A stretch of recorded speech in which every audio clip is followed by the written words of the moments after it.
सुप्रभात। बाबा कहते हैं मेरे प्यारे बच्चे, अपने अतीत को भूलो और आगे बढ़ो। जब तक तुम उस अतीत से बाहर नहीं निकलोगे ना, तब तक तुम जो करना चाहते हो कर ही नहीं सकते हो। पुरानी बातों को भूलो। जो हुआ है उसे बार बार याद मत करो। क्या हो रहा है, कैसे हो रहा है और क्यों हुआ, ये सब इसके पीछे का कोई ना कोई कारण जरूर होगा।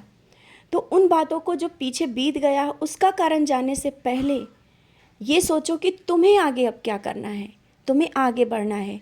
छोटी छोटी बातों को लेकर के उन बातों को बार बार सोचना, और इस तरह से तुम कुछ भी नहीं कर पाते हो। जो मैं दिखाना चाहता हूँ, जो मैं तुम्हें कराना चाहता हूँ, जो मैं तुम्हें बनाना चाहता हूँ, तुम वहाँ ध्यान ही नहीं दे रहे हो। तुम तो उन बातों में पड़े हो जहाँ पर कुछ भी नहीं मिलने वाला है, व्यर्थ है। वहाँ उन बातों में पढ़कर तुम अपना समय व्यर्थ कर रहे हो। तुम्हें क्या बनना है, तुम एक खरा सोना हो, और तुम उस खरे सोने को जिस तरह से मैंने निखारा है ना, तुम्हें निखरना है, ना कि चुपचाप वहाँ बैठ करके पुरानी बातों को सोचना है, अतीत में जाना है और रोते रहना है। तुम मेरे वो बहादुर बच्चे हो जो संघर्षों के बाद, सब कुछ देखने के बाद आज यहाँ तक पहुँचे हो। आज जो तुम्हें मिल रहा है इसके तुम हकदार हो। मैंने कहा ना, जो मैं देता हूँ किसी को, वो भले ही बहुत कठिनाइयों के साथ मिलता है, लेकिन वो उसका हकदार होता है। आज वो तुम्हें जो मान सम्मान मिल रहा है, जो तुम्हें लोग पहचानने की कोशिश कर रहे हैं, वो तुम्हारा हक है, उसमें तुम्हारा पूरा अधिकार है। और इतना सब पाने के बाद भी तुम्हारे मन में कहीं ना कहीं एक शंका बनी रहती है कि क्या होगा, कैसे होगा, और तुम अपने में ही कमी ढूंढते रहते हो। अपनी कमियों को ढूंढना बंद करो, और जो हो रहा है बहुत अच्छा हो रहा है, जो होगा वो भी बहुत अच्छा होगा।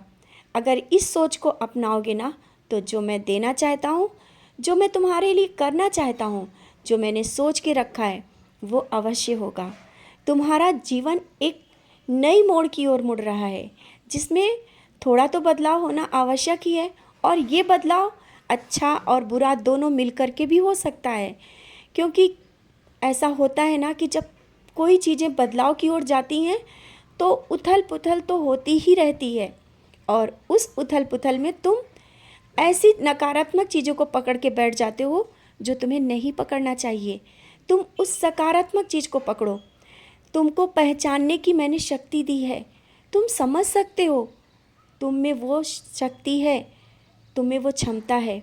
और हाँ, कुछ दिनों से तुम मेरे पास बैठ नहीं रहे हो, मेरी नज़रों में देख नहीं रहे हो, इसलिए तुम कमज़ोर होते जा रहे हो। मेरी नज़रों में जिस तरह से पहले देखते थे, आओ बैठो, मेरी नज़रों में देखो। तुम्हें क्या कमी है वो तुम्हें समझ में आ जाएगी, और वो तुम समझ जाओगे तुम में कोई कमी नहीं है। मैं वो तुम्हें दिखाना चाहता हूँ।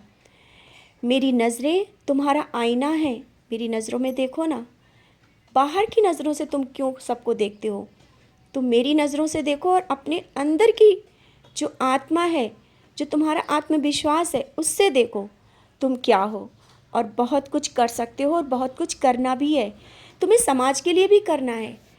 जो तुम्हारे सपने हैं ना, कि तुम किसी के लिए कुछ करो, मदद करो, या सहायता, जो तुम्हारे मन में एक भावना जाग जाती जब तुम बाहर रहते हो कि काश मेरे पास ये होता तो हम ये करते, वो भावना जो तुम्हारे अंदर जागी है ना, वो पूर्ण करने के लिए मैं उस काबिल बना रहा हूँ।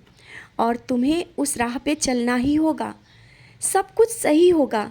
अपने घर और परिवार को खुश देखना चाहते हो, वो खुशी तुम दे रहे हो और दोगे। इसके लिए ज़्यादा सोचने की और ज़्यादा परेशान होने की ज़रूरत नहीं है। बस निश्चिंत रहो, खुश रहो और मुस्कुराते रहो।